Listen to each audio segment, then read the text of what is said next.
Good afternoon. I think I'm in there. I just want to show another deck.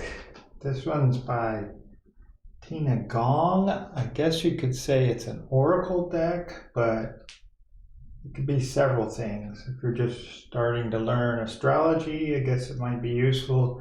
But it's called, forgive the mispronunciation, Claves, Astrologicae, the Iris Sacra. And I believe it's can be used as a companion oracle to this deck, the Arcana Iris Sacra, also by Tina Gong, which I haven't shown yet, but I'm showing this one first. All of her stuff, which is several decks, there is an app for them, which is free. Here's what the thumbnail looks like for this one, just checking.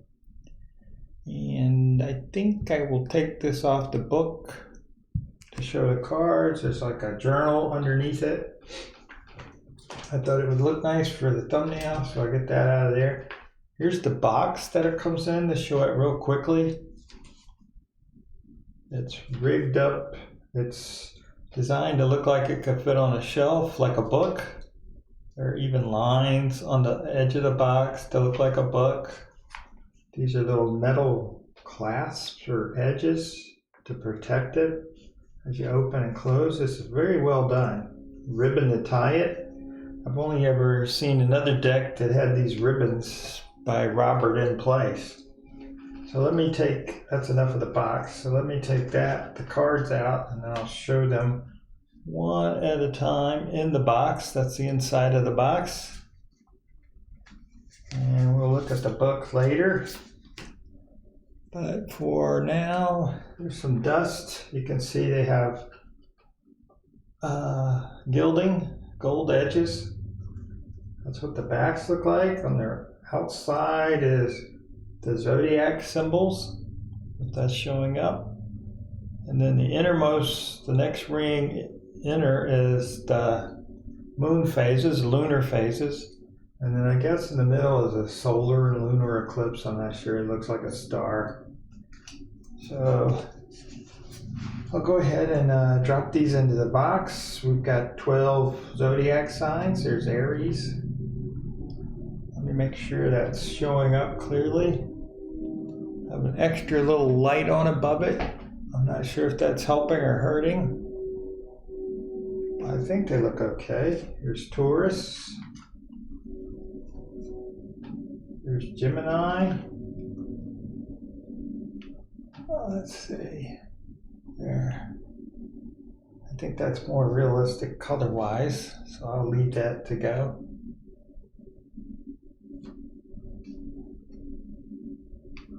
Let's see.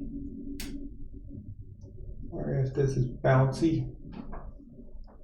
Okay, that might be a little better. There's Cancer. Number 5 is Leo.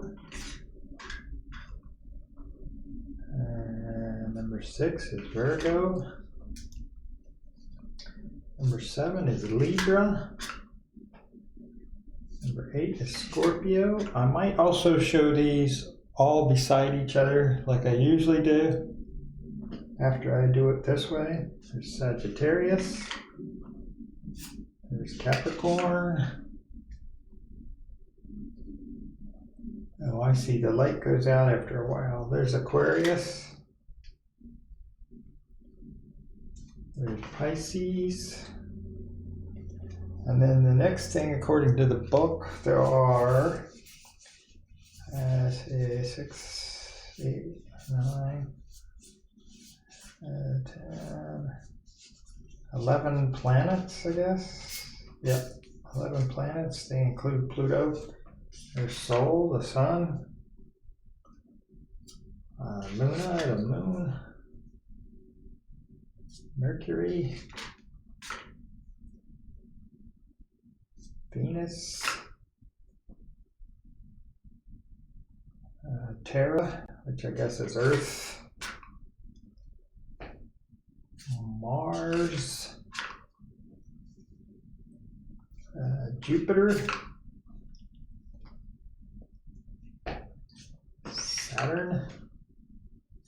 Uranus,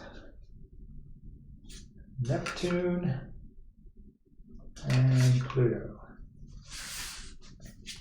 So then we have the lunar phases. Is that what they call it? Moon phases, the planets. What does she call it? Lunar events. This is called lunar events. So we got new moon. We got the waxing crescent. We got the first quarter. We got the waxing gibbous. I think that's my birth moon. The full moon. The waning gibbous. And these are nice matte, no borderless cards. They're nice. They're about poker size, I'm not sure. That was the last quarter. This is the waning crescent. I think I saw that the other night. Lunar eclipse. And then there's the solar eclipse. So for astrology, there's going to be 12 houses. So that's the first house, which is self. Second house, which is value. The third house, which is intellect. The fourth house is origins. The fifth house is creativity. The sixth house is service. Whoops, sorry, they're sliding. Seventh house is partners. The eighth house is transformation. The ninth house is journeys. The 10th house is ambition. And the 11th house is society. And the 12th house is secrets. So, and here's the book, which is really just a fold out with the reference. Let me zoom out a little bit. Now that you've seen that, there we go. Sorry about my hand. There's the book, which is a fold out accordion-like. You can see the zodiac, the planets. Turn it over. You got lunar events, the houses, and then using this deck, and she lists several ways it can be used. If you're using it as an oracle, she goes on to kind of show something like a spread, and with two examples with her reading in those two examples. So that's pretty good. But like I say, if you go to labyrinthos.co, there's also the app there if you have an iPad or an iPhone or whatever. So that was this look at the Claves or Claves Astrologica de Iris Sacra. And with that, in case I don't do the second part, I'll say peace.